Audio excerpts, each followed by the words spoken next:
Hi everyone and welcome back to Youth with Brad and Rosie. So this week I want to do things a little bit differently and I want to start by actually looking at a book in the Bible, maybe one that we're not so familiar with. So this week I'm going to be looking at the Book of Esther. Now, this is a really interesting book and I do urge you after watching this video to read it. It's not a long book, but it's really interesting because it is the only book in the Bible that does not mention God. So yes, it is got a woman's name to it, which again, when you look at all the different books in the Bible, there are only a few. But yeah, it's just a really interesting look at a book that's in the Bible because it's just so different.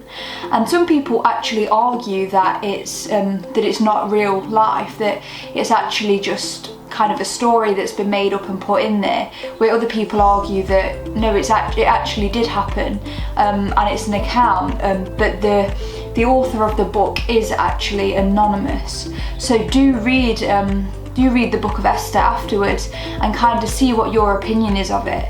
But before I basically give you an overview of the book, I just want to put that idea into your head that even though God isn't mentioned in it, it is a book that shows God moving all the way through, and there's so many coincidences in there that it has to be God. It has to be God putting things in place and moving things around, and it just shows us that God works behind the scenes all the time.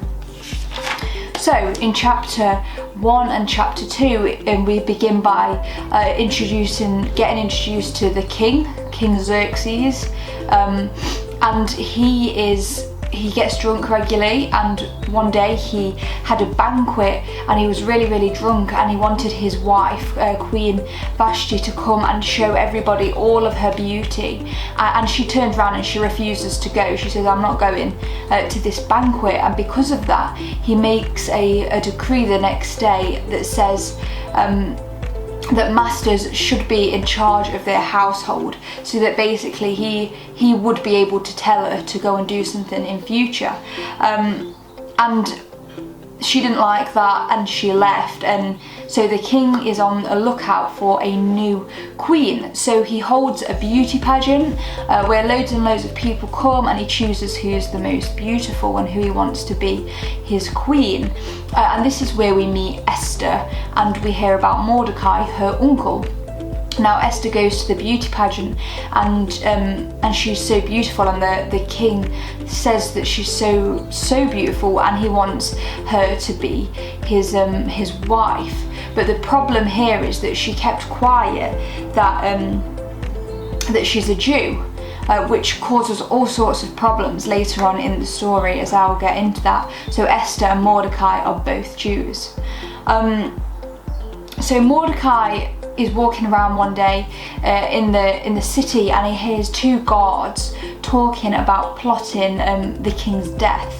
So Mordecai goes to Esther and tells Esther what's happened and what he heard, and then Esther goes to the king and tells the king what happens. The king then gets this sorted so that he doesn't get killed, and Mordecai gets credited by the king, and the king really appreciates the fact that he saved his life. In chapter 3, we meet Haman. He is a descendant of the Canaanites, and the king elevates Haman up to a high position into the kingdom.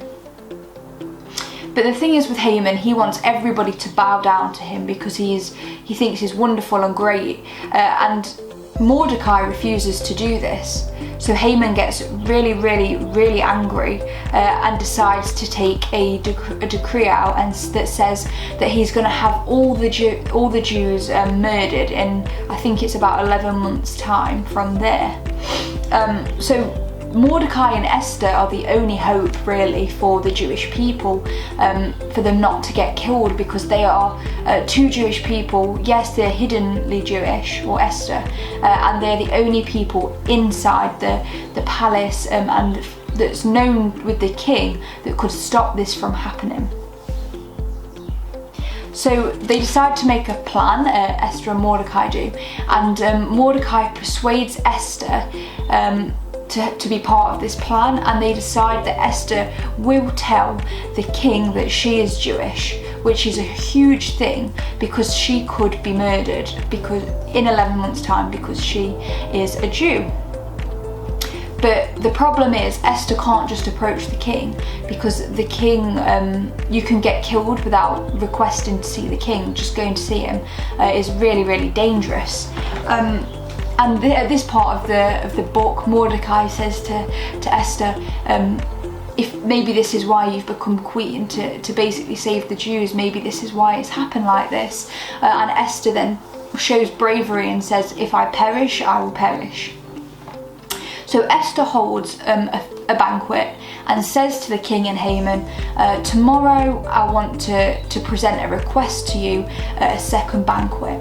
And Haman gets really mad about this. He gets really drunk, he leaves.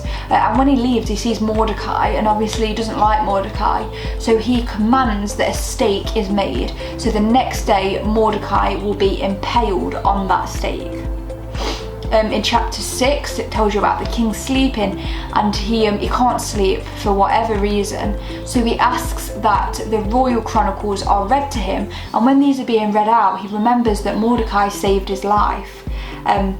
So the next day when Haman goes to the king and says that he wants Mordecai to be put to death, the king says, no, you need to honour Mordecai because he saved my life. I want you to take him out on a horse and show everyone him, and everyone will clap for him and praise him. So the time comes for Esther's second banquet, and she says that she's Jewish. She comes out and says, I'm Jewish. Which obviously would be a huge surprise for the king and for Haman, because Haman has requested this decree to murder Esther, Mordecai, and all the other Jews. So the king orders Haman to be impaled on the same stake that he built for Mordecai. So it's quite ironic that actually happened. And then in chapter 8, Esther and Mordecai make a plan to reverse this decree, but the king can't reverse the decree that's been made, so he puts another one in place. He tells Mordecai to make a decree that says, if you're Jewish, on this day you're allowed to fight back and kill the enemies that are trying to hurt you. So that day comes, and the Jewish people completely triumph over their enemies, and they end up killing Haman's family, and all the Persian officials that tried to plot against the Jews, and they even kill everybody that plotted against them. So it was a massive triumph for the Jewish people. Mordecai is made second in command, so that's a huge thing, and the Jewish community and people are absolutely thriving. So that's basically the story in a nutshell. It can be quite complicated, but when you read it, it's much more simple. So I'm sorry if I have complicated that. But it really does show us that, yes, God is not mentioned once, but so many things were put in place. Esther being queen, and being Jewish, and being able to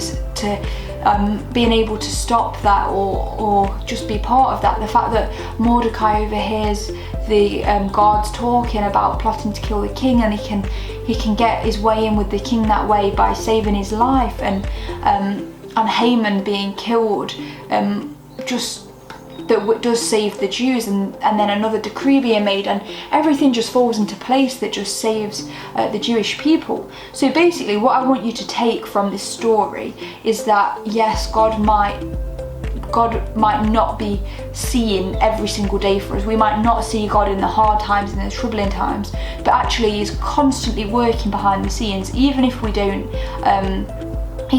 see it, and that we need to trust God even though we can't see Him working. And I think it's a really, really inspiring story because it shows such bravery from Esther, that she's a strong woman that becomes the queen, and she's so brave and so great, and it really is just, it's so encouraging for especially young women, that Esther would have been so young, but she's so brave, and that God made her brave, and that we're brave, and God makes us brave. So it's just something to really encourage you, that you are brave, that you are wonderful, and that God is constantly working in your life, even when you can't see it. So let's just quickly pray before we end this video.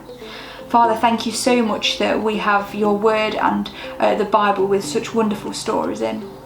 I pray that everyone watching this video will know how loved they are, how brave they are, and how beautifully created they are by you. Lord, let us know and let us see you working in the hardest times, even when we can't see you. Let us know that you are there always. Amen. So if you liked this video, please do give it a like. If you have any questions, please do comment below. And if you want to talk about this further, then do get in touch with us, and we can look at this book a little deeper. So yeah, do read the book and have a great week.